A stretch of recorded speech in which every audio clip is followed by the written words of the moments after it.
Merci beaucoup chers internautes, merci beaucoup chers téléspectateurs de la télévision La Dépêche TV ñi ngi leen di nuyu di leen ziar di am mbégte ak contentement saa su nekk ni ñu koy defee rek sur la télévision La Dépêche TV ànd koog nag lépp ñi nga xamante ne ñi ngi bàyyi xel bu baax a baax télé bi La Dépêche TV mbokk yi tey comme ni ñu koy defee rek mu nekk nag maanaam édition boo xamante ni ren nekk première édition bi muy centimètre d'or nag ren ñu ngi ko amal fii si Ndakaaru Ndiaye muy première édition bi jàpp ko le 27 ak le 28 tey mooy nag maanaam résultat final bi tey la ñuy collecter ànd kook ñi nga xam ne ñu défilé mbokk yi ñu ngi fi si Ndakaaru centre culturel régional bu Dakar ñu gën ko xam si Blaise Senghor mbokk yi défilé boo xamante ni on peut dire défilé national parce que 14 régions du Sénégal tey ñoo fi daje di dongonte si nag loo xamante ni am solo maanaam di xool li nga xamante styliste yi seen i grandeur mais seen i modèle seen i compétence yi nga xamante ni moom lañ nar a tey wane fii mu nekk nag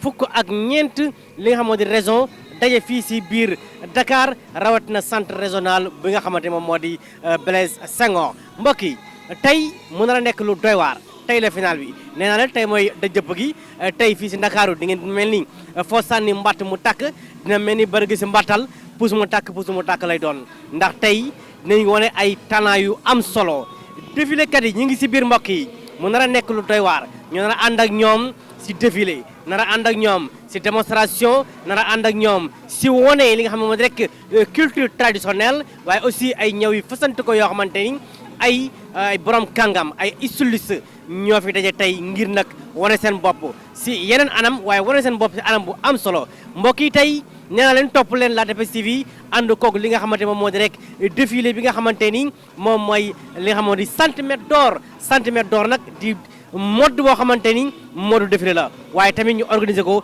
muy première édition du Sénégal mu nekk nag lu ama am solo mbokk yi bës leen seen baaxam teg fa seen topp ma ñu tegal leen nag lu am solo rawatina lii di défilé mode boo xamante ni ñu ngi ko daal tuddee centimètre d'or mbokk yi léegi. Avec les stylistes qui sont là, les candidats qui sont là, qui sont prêts.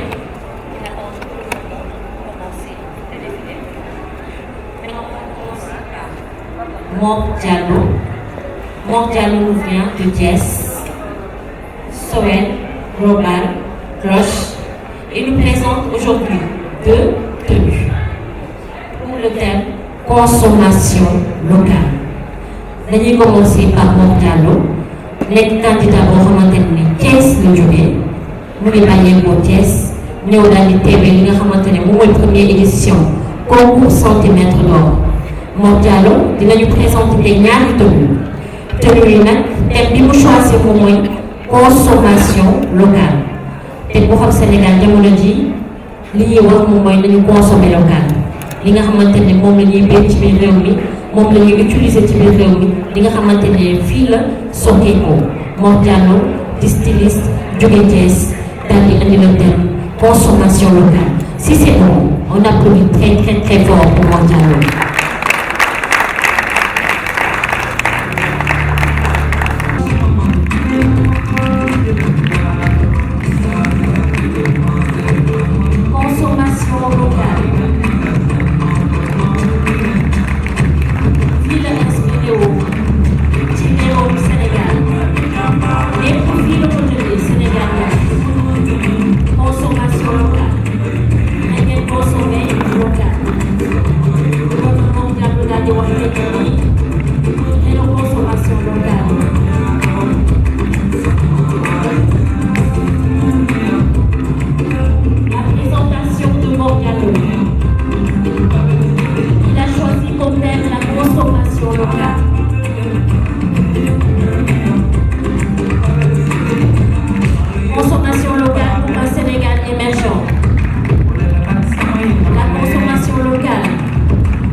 la présentation de mon dialogue, candidat au centimètre d'or. Moi, Maladie, Diallo Caméraï, moi, je choisis comme thème consommation locale. Est-ce que vous voulez prendre le mandat de choisir consommation locale comme thème?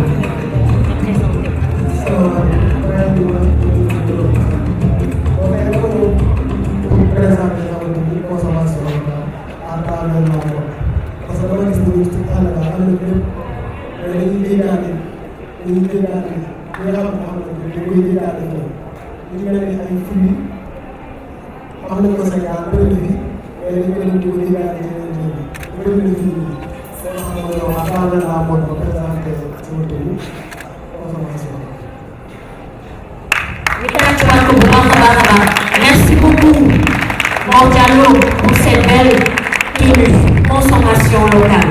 Mon vote. Tout le moment de Flébi avec la deuxième candidate. C'est une femme, oui. Comme nous l'avons dit, góor baax na jigéen baax na te jigéen ñi ñoom tamit ñu ngi ci biir mode bi di ci def ay affaire yu doy waar. Ki ñuy woo mu ngi tudd Ndeye Aram Djité moom it daal di jóge Thiès moom di ñu présenté ñaari tenue. Thème bi mu choisir moom mooy les enfants abandonnés à la naissance. Si c'est bon pour Ndeye Aram Djité ñu tàccu ko bu baax a baax. Mu daal di génn ak collection bi nga xamante ne moom la présenté tey à la première édition du centimètre d'or organisé ici au centre culturel de Senghor.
Toujours avec les Arabes, la sortie finale avec les Arabes.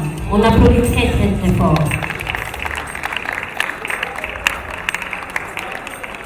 Elle est de Dakar. Elle aussi, elle présente deux tenues sous le thème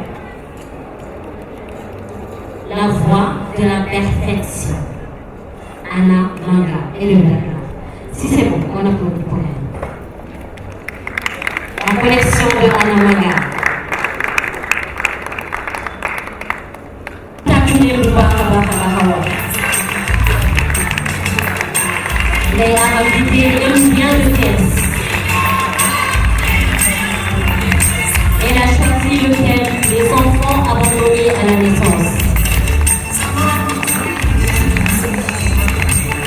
Un thème très fréquent ici au Sénégal. Une très belle collection. Une collection qui parle sur le thème des enfants abandonnés. Merci au Malika. Merci beaucoup. Elle a choisi pour le thème des enfants abandonnés dès la naissance. L'amour va la tête, le choisir le thème pour le monde.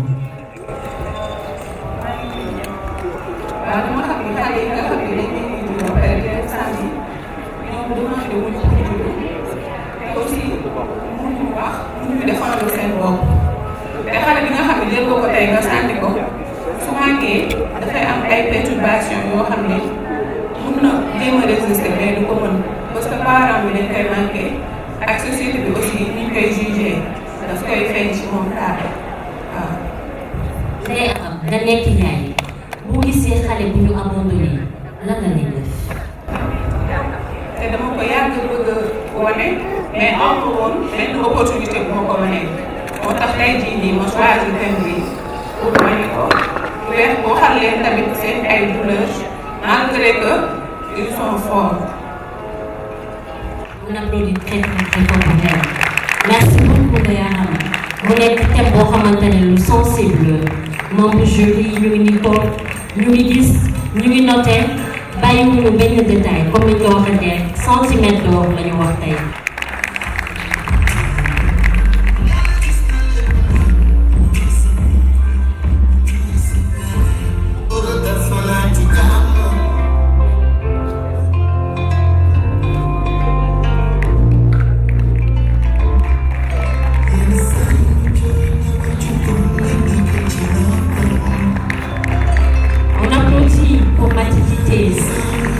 Camille Beauté, ressortissante de caisse. Elle nous présente deux tenues. Le premier porte le thème porteur de voix. Oui. La première tenue porteur de voix.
Les femmes battues, représentées par Mathilde.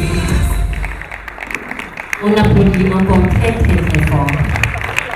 La collection de Mathilde, Flaming Beauté, Elle nous vient de Thiès, les femmes battues.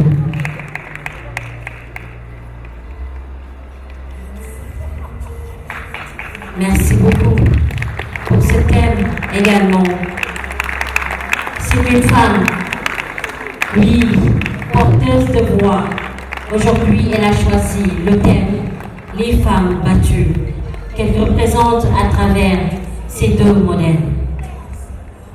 Thème bi mu jël mooy jigéen ñi nga xamante ne dañ leen di dóor moom la jël daal di ko représenté tey ci collection moom bi Mati Jité jóge Thiès di jigéen gis ñuy mettital jigéen mu ne tey man maay kii doon kii porter ses voix man maay kii doon ki leen di waxal man maay kii doon kii jooyal jigéenu Sénégal yi yëpp yi nga xamante ne ñu ngi dund métit Mati ñu ngi lay nuyu bu baax a baax a baax ñu bàyyi la nga présenté wu nga wax ñu la moo tax nga choisir le thème les femmes battues.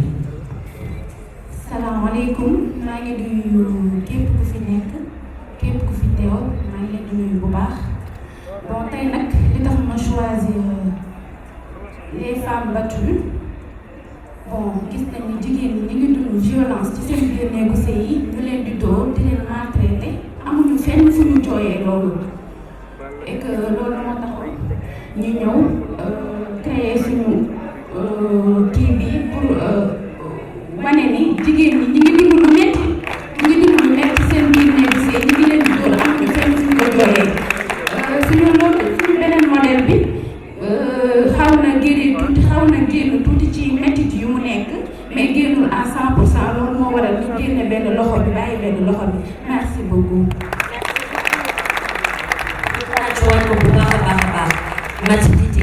Merci pour cette belle collection et merci pour le thème que tu as choisi. Balaa moo dem ci beneen candidate ñu ngi nuyu monsieur Ablaye Gaye, représentant du ministère de la Jeunesse, des Sports et de la Culture. Yas Fashion, il a choisi 2 thèmes pour chaque tenue. Le premier, porteur de voix. Le deuxième, guerrier silencieux. Si c'est bon pour Yacine, ñu tàcc ko mu daal di ñëw ak collection Yacine mu ngi jóge ba Thiès.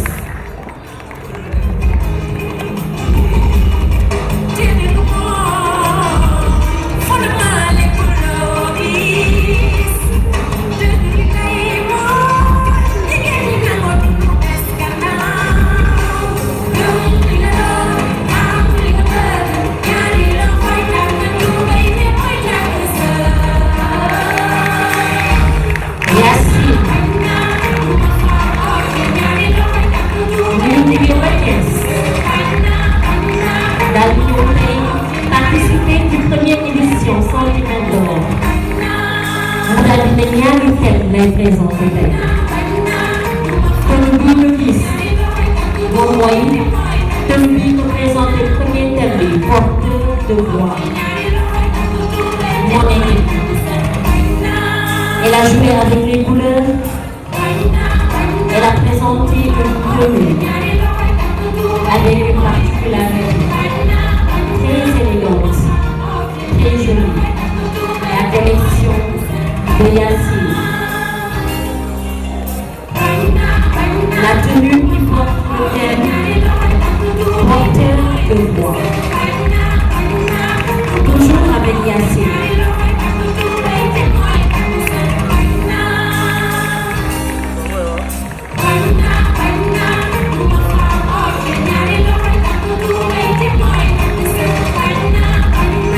Yacine.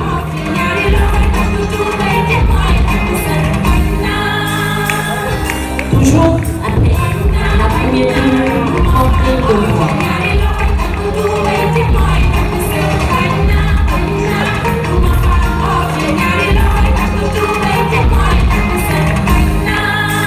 Yacine nee na bañ na nee na ñaari tur loxo mooy takk tubéy te mooy takk seen. Ñu daal di continuer toujours avec Yacine avec la deuxième tenue Guerrier silencieux.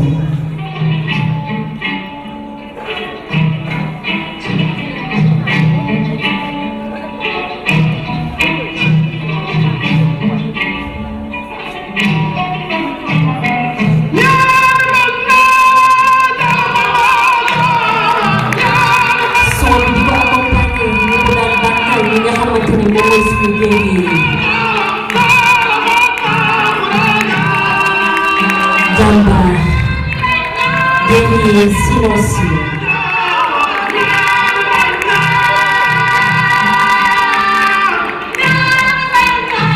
À travers ces tenues, Yassine représente un guerrier silencieux. Jamba Boulopi. La collection de Yassine.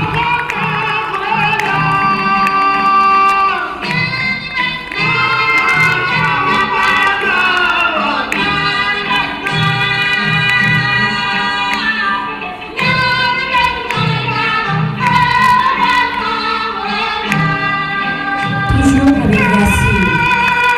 Yass Fashion.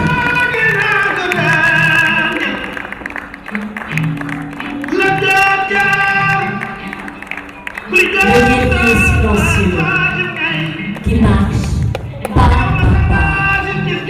La collection de Yassine. Femme battante. Didier Bougambopa.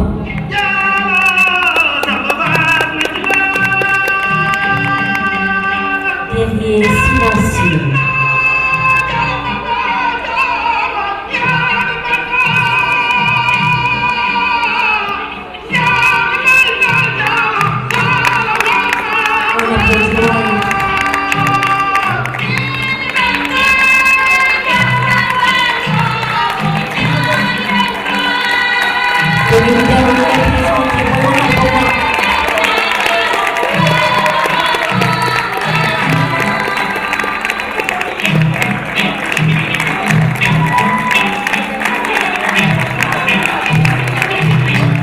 Guerrier silencieux.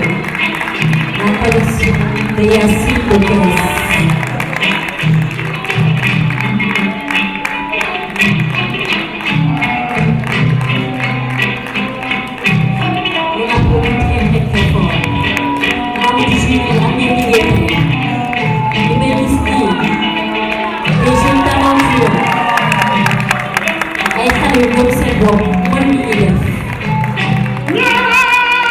Des jeunes qui peuvent représenter le Sénégal partout. Ndaxte xam-xam baa ngi fi, bëgg-bëgg baa ngi fi, te tey jii ñu ngi koy wut ci première édition Centimètre d'or.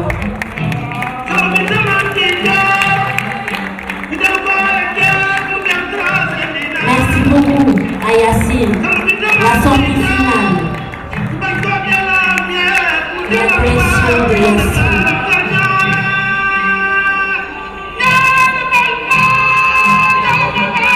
On termine avec la sortie finale de Yassine, qui nous a présenté deux tenues, porteur de voix et guerrier silencieux. La sortie finale avec Yassine.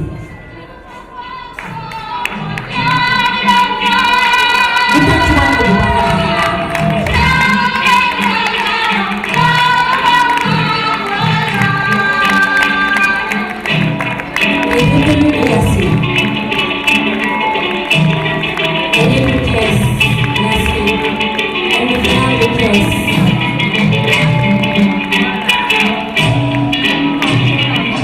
Comme le thème de la première édition, estimée, inestimable, la mode au service des sans-voix. Et à travers la collection de nos candidats, on va voir des candidats qui vont porter la voix des sans-voix à travers leur collection. On applaudit très fort pour Yassine de pièce. Yass Fashion.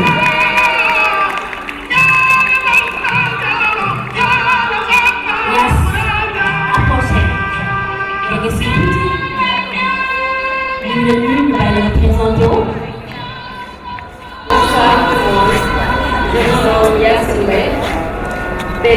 Maria Fletcher de Thiès ñoo présenté fii centenaire bi kaw merci beaucoup. Yacine dina daal ñu présenté ñaari tur benn bi porteur de voix expliquez-nous tuuti porteur de voix bi. waaw maa ngi nuyu waa ñëpp di wax que ni li tax ma présenté porteur de voix ba pare dessiné ko ci tenue bi dama nekk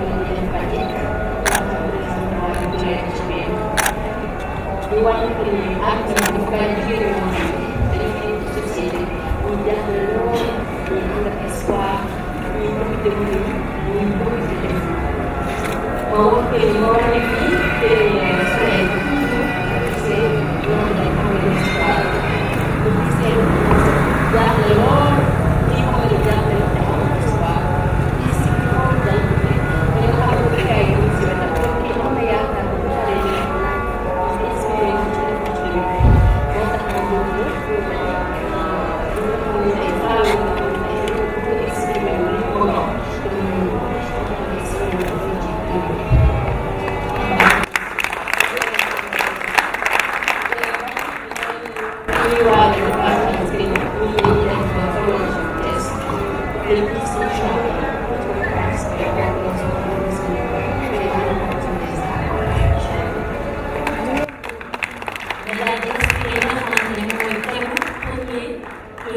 deuxième tenue bi nga daal ne guerrier silencieux. Pourquoi ce thème? waaw guerrier silencieux comme ndax dafa am góor yoo xam ne dañ jàmbaar nañu macha allah am ku nekk seen ñu ay wax la yoo xam ne ñu ko wax parce que suñu ko waxee ci kaw ñu xamal leen te duñu fekk seen yaakaar ñu xamal leen ay jàmbaar la yoo xam ne war nañ leen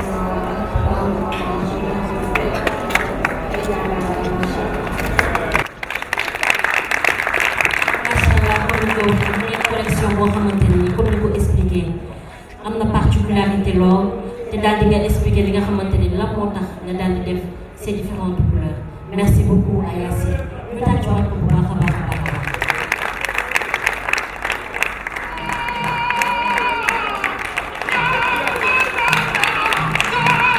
toujours avec la collection de Yacine.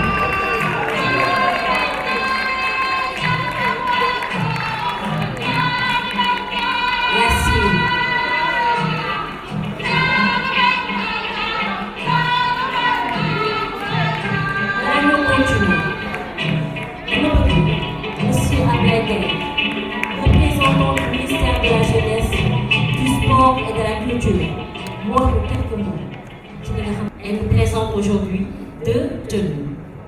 Le thème choisi, c'est débat.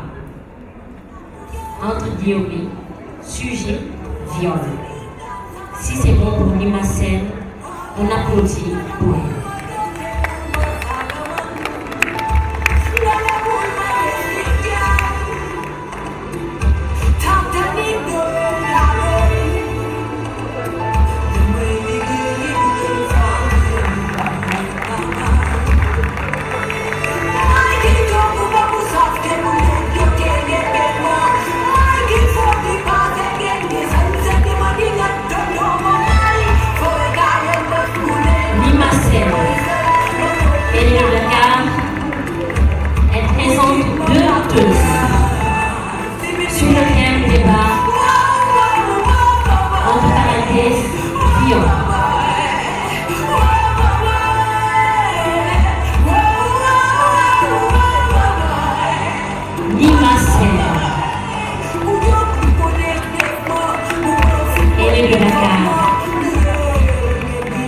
Le débat est très élargi sur le viol. ku ci nekk am nga ci sa xalaatu bopp waaye viol tamit nekk lu métti ku ko dund mënoo koo xam lii maanaam ne man may jigéen je vais être porteuse de voix pour toutes ces femmes qui ont été violées. Et aujourd'hui, elle nous présente deux tenues sur le thème le viol. Nima Sen.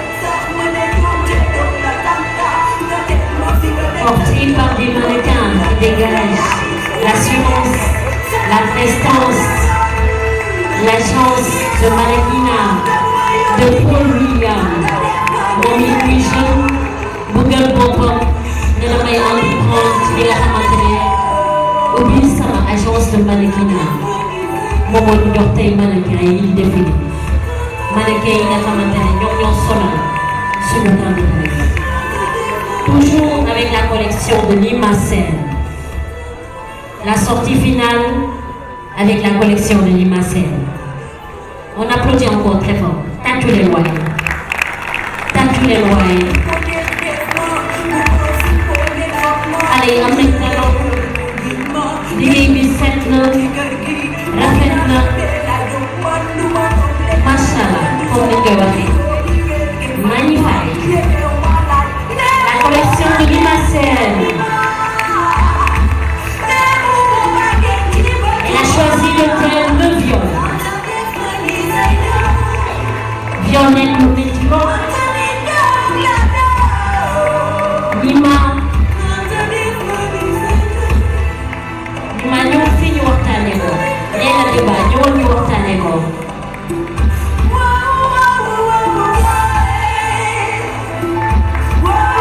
On applaudit pour Lima Sen.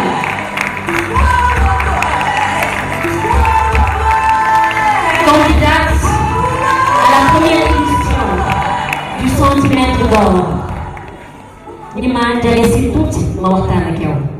comme que da ngaa woote débat ma bàyyi la nga présenté wu ba pare. Bonsoir à tout le monde. Je m'appelle Lima. C'est super ñu gis ne tey jii nii tu as choisi le thème de viol. Pourquoi le viol, Lima? Déjà le débat en général, parce que cette collection c'est la communauté de ma collection en débat. Et aujourd'hui je voudrais faire un accent sur le sujet de la sensibilité et le viol. Parce que là c'est vraiment fréquent dans le pays. C'est vraiment fréquent dans le pays et c'est à déplorer. Et il y a des... Ce qu'on fait à nos filles, à nos femmes, c'est vraiment déplorable. On déplore cela, c'est vraiment barbare. Et je voulais souligner et peut-être lancer un message aux gens que la personne violée, il n'y a pas de différence. Elle est comme femme, elle est comme moi. On est toutes des femmes. Et que la société arrête de stigmatiser les gens et de leur dire qu'elles ont la place dans la société. C'est pour ça ñu tàccuwaat ko bu baax a baax mu nekk thème boo xamante ne dafa sensible li nga xamante ne moom mooy viol comme ni ma ko waxee sànq bu ñu nee viol débat la ku ci nekk am nga sa gis-gis ku ci nekk am nga noo ko xalaatee waaye moom dafa ne kenn amul droit def jigéen bu ko métti kenn amul droit méttital jigéen ak nu mu mënti doon waxatuñu viol parce que viol du consensus bu métti la ku ko dund rek moo ko mën a xam ñu tàccuwaat ko bu baax a baax. à chaque personne a sa contribution à cette lutte. Merci beaucoup. Le message est passé. Lima Sen. C'est bon. On applaudit encore pour elle. Merci beaucoup à nos mannequins. Merci beaucoup. La collection de Lima Sen. Éveil. Ah, l'éveil. La collection de Gaël Massar. Si c'est bon, let's go avec la collection de Gaël Massar.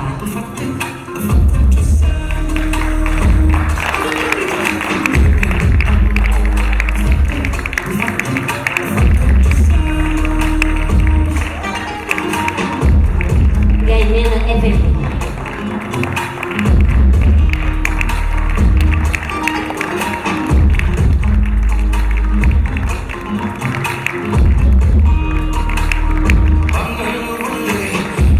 I'm collection de Gaye Massar de Dakar.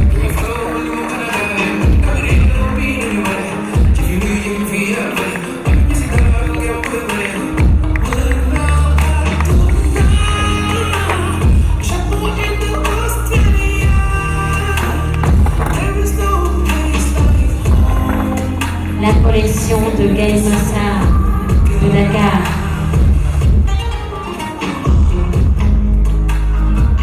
L'hôtel Évêque.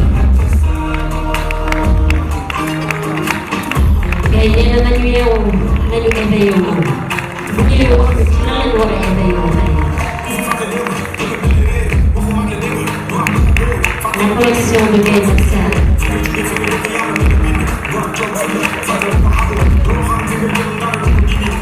Une très belle tournée.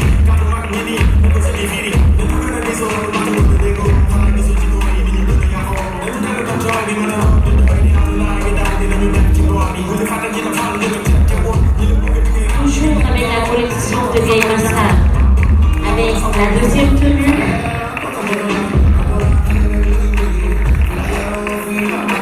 Sous le cœur, Évêque.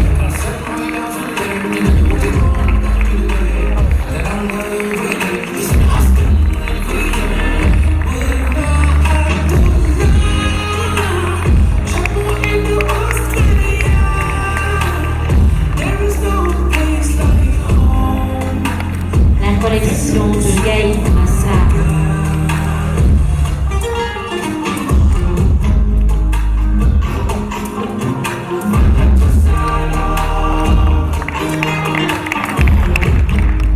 C'est de l'art très joli. Une très belle tenue. Tenue bi rafet na lool. Xale bi ko sol tekkite na lool. Xale bi ko sol am na assurance lool. Xale bi ko sol moom tamit jeune la bëgg li muy def mën li muy def n'est-ce pas tàggale ko bu baax a baax waaye la collection de Gaye Massar.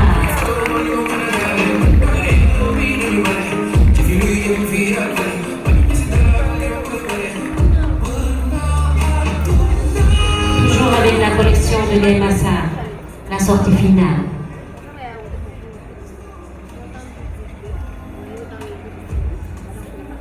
ñu tàccuwaat bu baax a baax pour Gaye Massar mi nga xamante ne dafa choisir thème nee na éveil ba tàccu leen waaye li rafet na lool li nice na lool xale yi am nañ talent.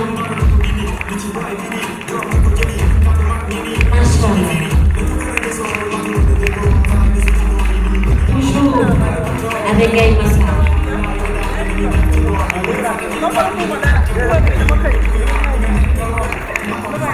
La collection de Gaye Massar.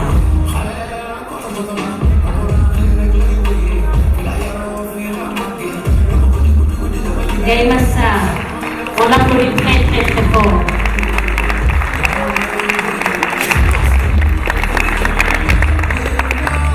Ko bu baax a baax ngay ñëwoon ni ñu waxtaane ko ñu bàyyi la nga présenté wu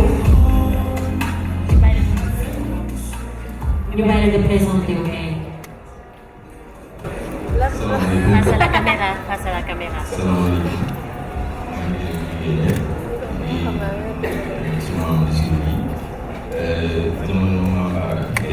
Connu sous le nom de Gaye Massar, fondateur de la marque Kalomada. Kalomada qui est une marque de vêtements détaillés, remarquable à travers son style, ses couleurs, mais aussi au niveau de la produit. Lan moo tax tamit ma jël collection bi comme tuddee ko yeewu wolof ñu doon yeewu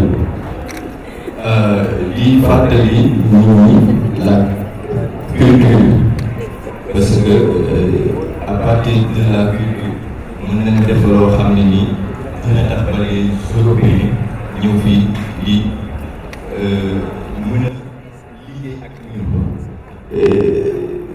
deuxième tenue bi doy xool ma ngi nekk tenue des Européens doy xool mu mën a dem si ay tapis rouge genre mën a dem fépp loolu tax ma tuddee thème bi yow. deuxième bi moo ngi wax si Linguère Koroko Ndiogu di doomu di ñaari doomi Birima Yacine Boubou dama bokk nag si famille Linguère ak Damel moo tax ma présenté leen ñuy sama maam moo tax ma moderniser ko loolu si loo xam ne nii dina ko fi doog a gis merci beaucoup. mu daal di allier li nga xamante ne mooy tradition et moderne moom la def ci tenue yi moom lay expliquer daal di ne éveil mun nañu am ouverture mais restons toujours enracinés ci suñu culture loolu la ngay daal di def comme thème daal di ne éveil de conscience. Sénégal fii am nañu lépp Sénégal fii mën nañu roy ci suñu mag yi Sénégal fii am nañu référence. C'est vrai qu'on est dans un monde moderne. L'ouverture n'est pas interdite, mais restons enracinés à notre culture. Merci beaucoup à Gaye Massar pour cette collection. Merci beaucoup. Ñu tàccuwaat ko bu baax a baax a baax.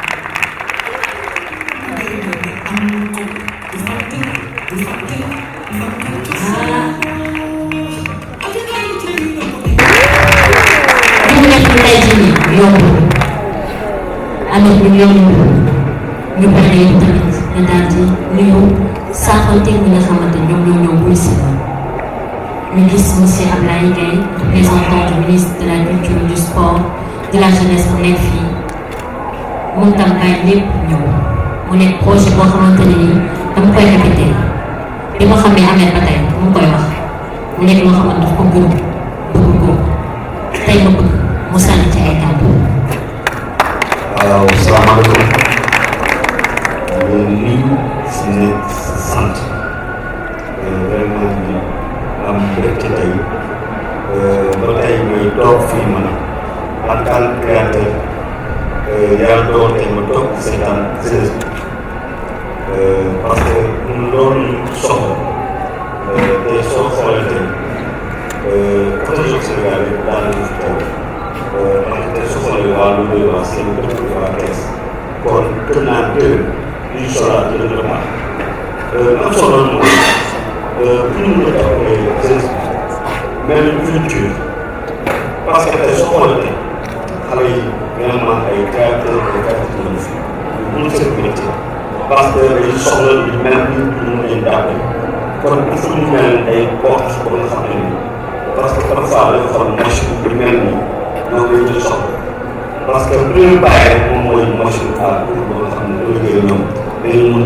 teg seen tànk pour mun a am ay baal parce que ñu gëm la parce que soo xoolee dëkk bi licence bu léegi am na xale yoo xam ne vraiment bëgg nañ ko am ay moyens moo tax il faut ñu jàppale jeunesse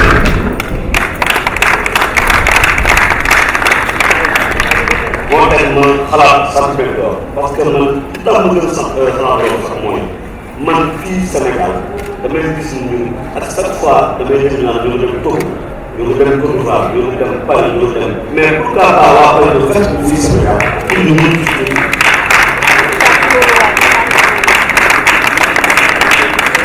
en tant que ay créateur li nga réew mi il faut nga gis bopp nit ki toujours nga gëm ne bu yàlla mooy ñëw moo tax man daal ñu mel comme suñu mel comme dañu war a dugg ba seen dimanche yi ñu xam ne ñu ko amee daal na fi kii fi tamit gërëm na fi kii tamit Saliou fi kon moo tax ma ne jour yi il faut ma jël ñoo xam ne métti bi mën nañu métti bi ñoo toog fi kay xool seen axlaay daala xam jël seen créateur yoo xam ne ñoo jiitu mais ñëpp mën fii ñëpp mën moo tax ñu jël offrir Sénégal il faut moo dem avancer di gërëm tamit histoire culture parce que tey su ma demee ba tool bi tey ñoom ma gunge ba ma expliqué tey parce que financement bi vraiment même bu dul gërëm sax dama leen gërëm waaw. xam nga lu ne que bi la projet ñu ne nangu même si ma jox la dara si koy nangu te projet bi soxlaa dafa am 14 Sénégal yëpp ñu si bopp am nañu gis sa bopp man maa ngi fi Dakar fii laa investi nekk Louga mais nekk si foofu kon nekk Saint-Louis ñëpp dañuy gis sa bopp kon nga gis sa bopp fii ñu daje fii Dakar ki nekk sa vraiment marché social ñu gërëm la sax mais incha allah voilà Ablaye dafa ko def incha allah dégg naa loolu pour région Sénégal yi parce que xam nañu métier bi xam nañu métier bi kon il faut ñu bàyyi région tamit centimètre d'or foofu ñun dëkk si région yi comme projet noonu la demee ñun si région ñoom 0 centimètre d'or man nekk fi Dakar ñu tàmm boobaa ñu ñëpp dañuy am incha allah dinañ demee noonu jërëjëf.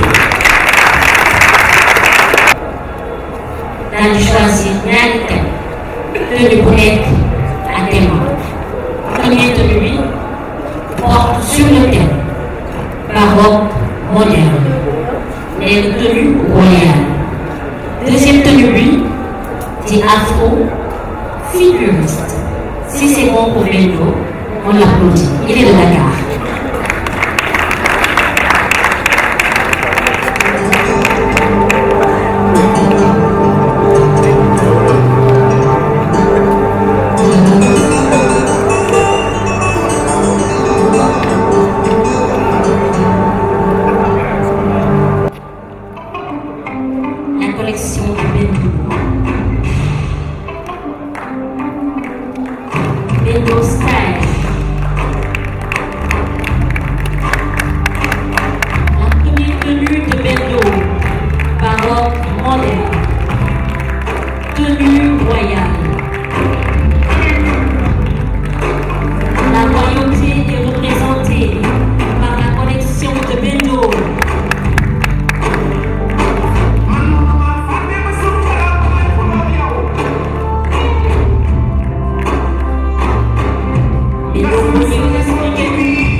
wu. Bonsoir, salaamaaleykum ñëpp ñu fi nekk nuyu naa leen membre du jury ak aussi ñëpp ñoo xamante ne ñu ngi assister concours bi. Je m'appelle Ousmane ñu gën maa xamee ci biir dëkk j'habite à Thiaroye-sur-Mer. ñu tàcc ko waa Thiaroye-sur-Mer seen doomu yi comme ni nga waxee mais doo ñu gis que ñaari tenue nga ñu présenté benn bi nga ne baroque moderne tenue royale moom moo njëkk défilé tenue bi nii kan moo ko war a sol princesse wala kan pourquoi tenue royale.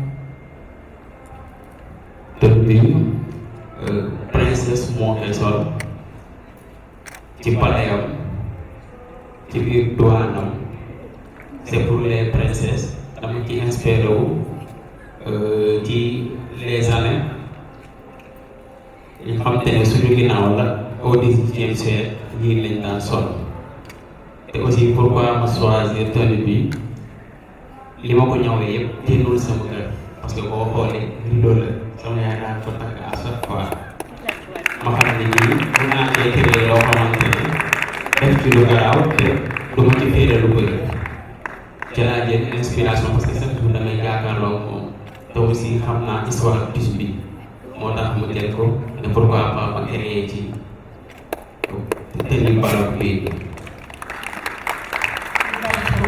ñu tàcc ko bu baax a baax waaye nee na rideau yi doom lonk nii ci kër gi nii moom la jël daal di ko créé tenue bi xale yi am nañu inspiration bi n'est-ce pas ñu tàccuwaat ko waaye bu baax. deuxième tenue bi nga daal di ne afro-futuriste expliquez-nous un peu.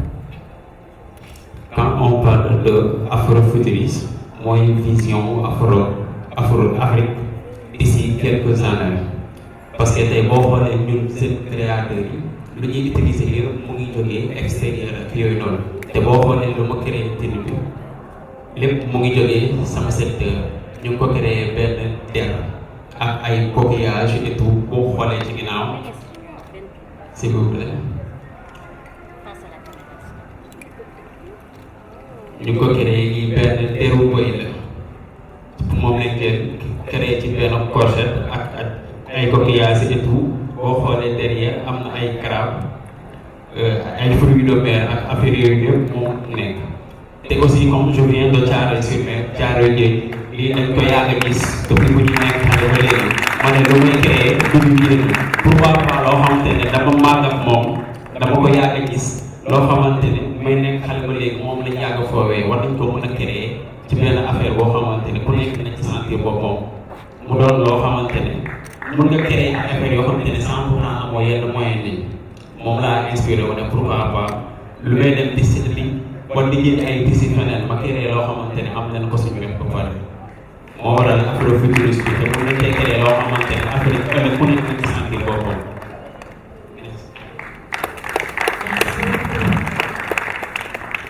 Là, tu veux expliquer également première tenue bi muy tenue royale approché tuuti.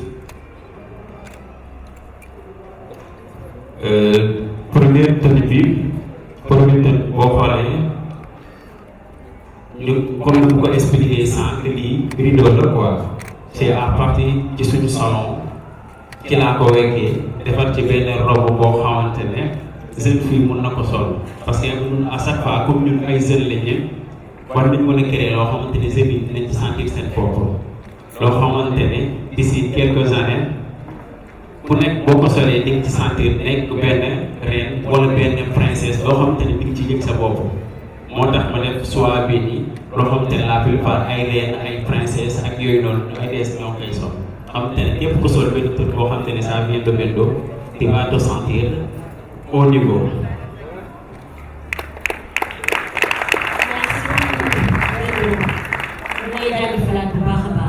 On applaudit pour lui. Merci beaucoup. Ñu tàccuwaat bu baax ci inspiration bi mu am mu nekk ay tenues yu rafet lool ay tenues yu cekkati lool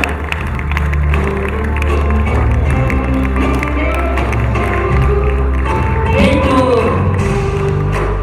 ñu tàcc bu baax a baax voie de la perfection.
Bonsoir chers tous.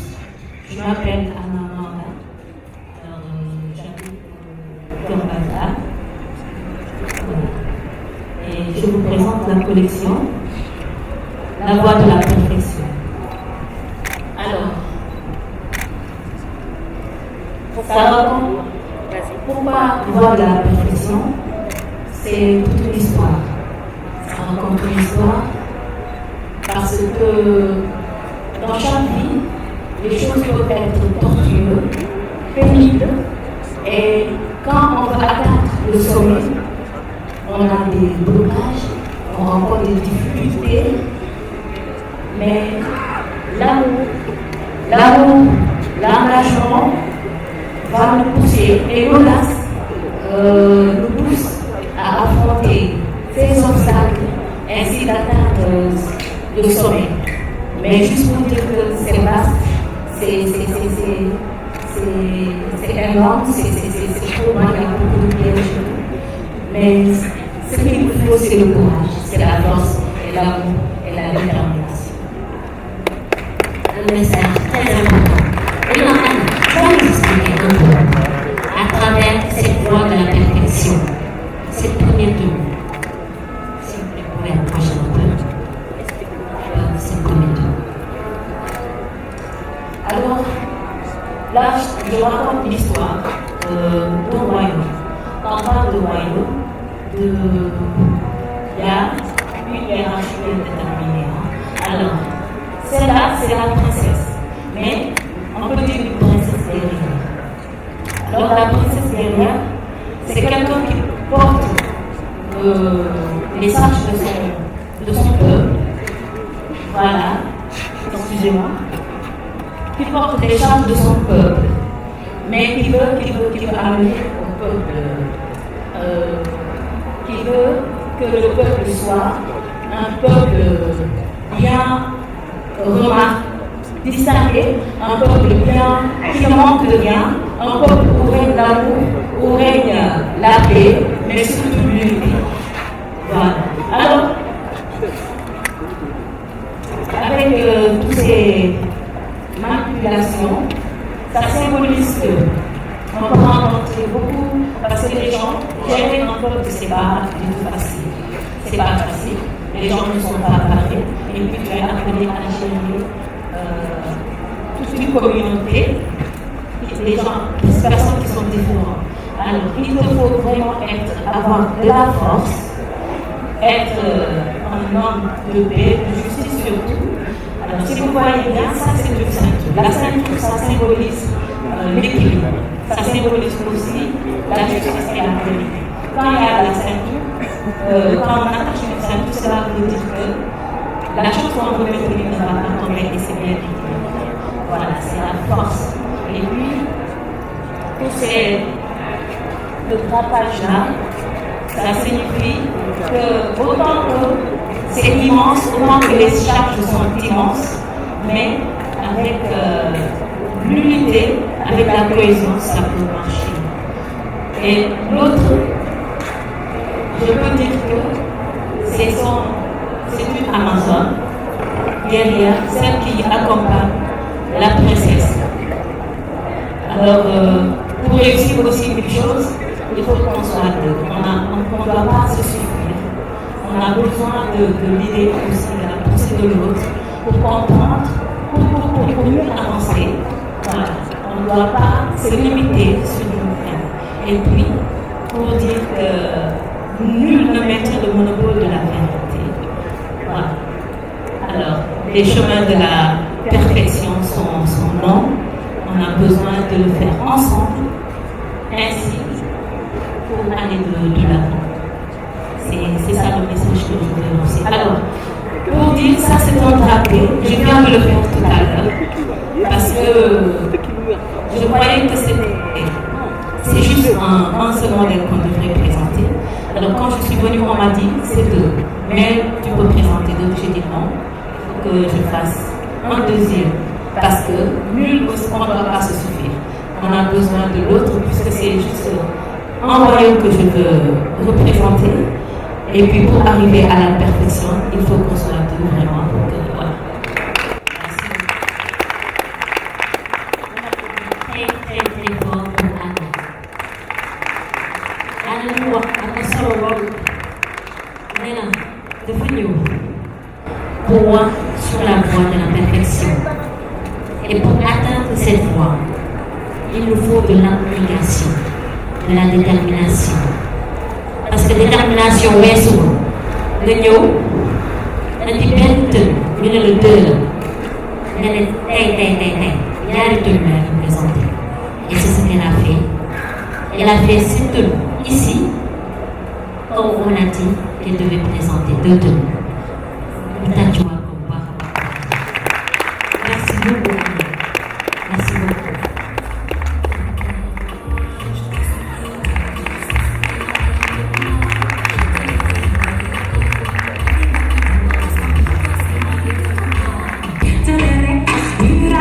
Ce sont des frères et sœurs. Ce ne sont pas des concurrents. ay frères et sœurs lañu.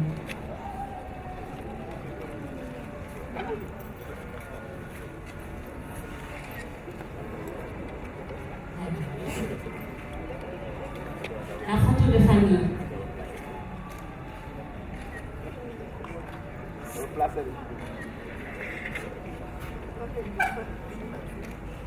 merci beaucoup chers internautes merci beaucoup chers téléspectateurs de la télévision la DPTV mbokk yi xarit yi jërë ngeen jëf bu baax a baax gannaaw bu ñu sant yàlla bu baax a baax à chaque fois ni ñu koy defee rek mu nekkoon ñaari bés yoo xamante ni dekkoon le 27 ak le 28 di vendredi ndiki démb ak tey nekk samedi mu nekkoon nag défilé de mode boo xamante ni ñu daal di koy tuddee concours centimètre d'or concours centimètre d'or nag ñu amal ko fii si Ndakaaru Ndiaye centre culturel régional bu Blaise Senghor nga xam ne ñëpp xam nañ ko ñëpp miineen ko mu nekk nag lu am solo waaye tamit ñu gisoon fi ay jongante yoo xamante ni jongante am solo la rawatina stylistes yoo xamante ni mu composé 14 régions du Sénégal 14 régions du Sénégal maanaam fukki régions ak ñeent yëpp yi nga xamante ni ñu ñoo ëmb Sénégal daal di ñëw fii doon jongante bu ama am solo mbokk yi ñu dem nag ba sa cappaandaw ko àndoon ak ki nga xamante moom moo di Yas Fësal jóge ba Thiès nekk styliste bu mag a mag di def lu am solo mais ñëwoon présenté ay modèles yu am solo mais modèles yu extraordinaire yoo xamante ni sur le plan maanaam plan traditionnel ak lépp loo xamante ni indi na ko si wàllub maanaam ñaw kon tey dañuy fas yéene rek wax Yacine Fësal li nga xamante ni participation bi nga xam ne daal di koy def mais laata loolu dañ koy may rek mu daal di nuyoog internet yi nuyoog mbokku téléspectateurs yi rawatina la collaboration avec Yacine Fësal ak la DSTV nga xamante moom moo di la DPTV mbokk yi Yaas ñu ngi lay nuyu di la ziar bu baax a baax di sa wàccuwaay. oui ça va maa ngi leen di nuyu yéen ñëpp di nuyu téléspectateurs yi ñu seetaan yëpp maa ngi tudd Yacine Yas Fashion styliste modéliste dëkk ba Thiès kaay jóge fa ñëw fii di participer ci centimètre d'or bi di ci am contentement bu baax nag di wax ni kenn démérité wul parce que lii expérience la ci ñun parce que le fait que nga jóge dëkk ak dëkk rek ñëw participer loolu dafa am lu muy def te kenn démérité wul macha allah. ñu gis tey nga présenté ay tenues yu extraordinaire bi nga xale yi génnee ñëpp yuuxu Yas Fësal ba mel ni tey da nga présenté lu doy waar indi ko nag ay son yoo xamante ni lu su mel ni Jéeri Joor Ndeera ak ki nga xam ne moo di Kumba Gawlo bi nga xam ne moo daw nan nga inspiré defee sa inspiration si wàllu tey ñaari modèles yi nga présenté. waa ñaari modèles yi ma présenté dafa nekk ci société bi benn bi mooy porteuse de voix beneen bi mooy guerrier silencieux parce que porteuse de voix maanaam mooy que ni dafa am jigéen yu jàmbaare yu nekk fii ci àdduna bi te dañoo war a génne li nekk ci ñoom genre ñu wane ñun ñooy kan toujours fu góor taxaw jigéen taxaw fa parce que sans jigéen àdduna du dem parce que jigéen mooy yaay jigéen mooy lépp jigéen mooy àdduna ma génne foofu ñi nga xam ne tey dañoo toog maanaam seen xel seen xol xam amuñu xalaatu àdduna am ñoo xam ne am na lu nekk ci ñoom mais dañ koo war a génne mais mënuñu koo génne parce que mayuñu leen possibilité ñu génne ko ma exprimer wu ci thème bi maanaam monde sans voix léegi pour homme guerrier macha allah mooy que ni am na xale góor yoo xam ne ay gor lañ ay garmi lañ waruñoo mën na nekk ci société bi di wax dañuy doon ay jàmbaar yoo xam dañuy xeex ak seen xol te ñu ngi ko bëgg a génne mais mënuñu koo génne loolu yëpp laa exprimer wu ci thème bi macha allah nag di wax ni yàlla daal baax na. macha allah première édition ñu ko initié ko fii à Dakar defee ko fii si place Blaise Senghor nga xamante ni ñëpp xam nañ ko waaye mu nekk sa première édition nga ñëw participer en tant que doomu Thiès ban affection am si yow. am si contentement bu baax a baax di sant yàlla nag bu baax a baax ndax am nañu ko bëgg te amuñu ko maanaam liggéey nga gëm ko am amour bi moo lay jàllale ci yeneen yi première édition la ñuy ñaan yàlla yeneen édition yi di ñëw expérience bi gën a yokk xam-xam bi gën a yokk liggéey bi yàlla teg si loxo barke lépp ba bu ñu ñëwaatee incha allah ñu jël ndam li rek yóbbu ko Thiès. ñu gis ñaari journée yëpp bu Yas Fësal génne ak équipe am ak ay mannequin am ñëppay tàccu ñëppay jóg xam ne carrément def na ay modèles yu am solo yu extraordinaire donc loolu boo gisee gars yi xale yi génn ñëpp applaudissé naka la Yacine Fësal na lay def ci xolam. kontaan rek kontaan kese laa ciy def parce que xam ngeen Thiès bu ñu nee Thiès rek dañ naan aar Thiès fara aar fekk baax macha allah mais nag waa Thiès ñoo ñu war a jàppale. parce que gis nga boo nekkee jeune di génn di dem si yeneen dëkk yi di présenté wu il faut que autorités yi mën la jàppale la ci taxawaay ci lépp parce que loolu daf lay may fit yokku la doole mais bu ñu xamee ne yow ki sa yaa ñëw dooleel luñ la genre affaire bi dafay am lu muy ndur moo tax bu nit waree génn surtout nga nekk styliste homme de politique yi nga xam ne ñoo nekk Thiès nañu jàppale seen jeune parce que état bi dafa lancé wu ci jeunesse bi kon nag nañu jàppale jeunesse bi te xam ne ñu am jom ñoo nekk Thiès di liggéey Yash Fashion mi ay milliards fashion ñoo nekk Thiès nañ leen jàppale ndax gis nga génn dafa am solo surtout art da ngay génn wane sa talent tey prochaine fois nga xam lan nga gën a mën a yokk ci sa liggéey parce que loolu daf lay motiver di sant di gërëm nag ñi nga xam ne tey ñoo nekk ci ginnaaw Yash Fashion ñi nekk ci ginnaawam ñëpp mënu ma ko expliquer macha allah su ma limee damay jum te xam ne yeneen mi ngi ñëw te incha allah dina baax. lan mooy objectif fu Yash Fashion.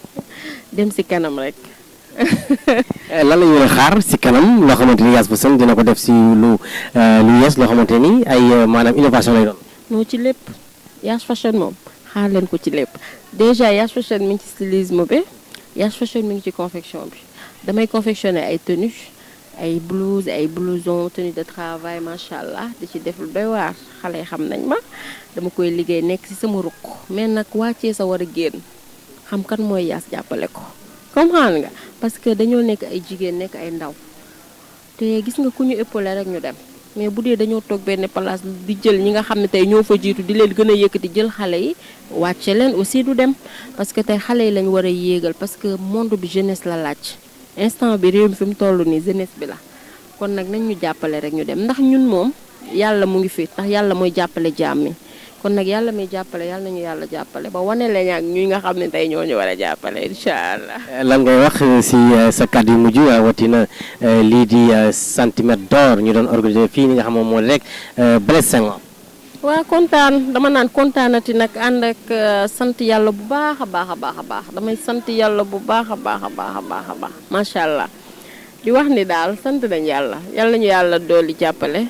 ba yeneen aventure yi di ñëw ak li nga xam ne tey moom la ñu rêvé ci suñu liggéey bi yàlla defaral ñu ci lu kawe suñu njort di wax que ne nag futur Juma Jeng Jaxate mooy wax ni macha allah Yash Fashion mooy nekk sama idole genre moom Juma Jeng Jaxate mu nekk une femme de valeur femme boo xam dafa sociale macha allah man tamit ma koy roy loolu nag ci ay qualité am ci ni mu mel ci durant sa parcours ni mu dundee ak ni muy defee yooyu noonu yëpp ñu ci bàyyi xel bu baax a baax pour fi nga xam ne moom tey fa la àgg ba monde entier ñëpp xam ko ku tudd ñu ni Juma Jeng Jaxate yàlla defaral ñu àgg fu ko raw incha allahu rabbi merci. merci beaucoup mbokk yi li moo nekkoon seen première édition li nga xam ne rek centimètre d'or ñu amaloon ko fii ci centre culturel régional bu Ndakaaru ñu gën ko xam ci Blaise Senghor mbokk yi ñu àndoon nag ak Yash Fashion jógee ba Thiès kaay biir dëkk ñaari gaar ñëwoon nag fii doon présenté li nga xamante moom moo di rek ay modèle am en tant que styliste mais en tant que aussi créatrice di def confection di def lépp loo xamante ni wàllub ñaw la rek da ci yëngu baax a baax kon tey ñu koy jaajëfal bu baax a baax mais aussi doon jaajëfal ñëpp li nga xamante ni participer nañ ci centimètre d'or bi nga xamante ni composé 14 régions du Sénégal ñëpp ñëwoon mais tey ñu gis kii di Yash Fashion ànd ak la DPS TV ñëwoon fii ci Ndakaaru daal di wane boppam nag muy xale bu gëm boppam xale bu mën li muy def kon un message sonné rek bu ñuy lancé mooy li nga xam moo di les autorités thiessois nañ jàppale seen doom jàppale li nga xam mooy ndawu Thiès yi comme nag le gouvernement dafa jël ndaw yi gën leen valoriser kon nag Yash Fashion mi ngi talal ñëpp loxo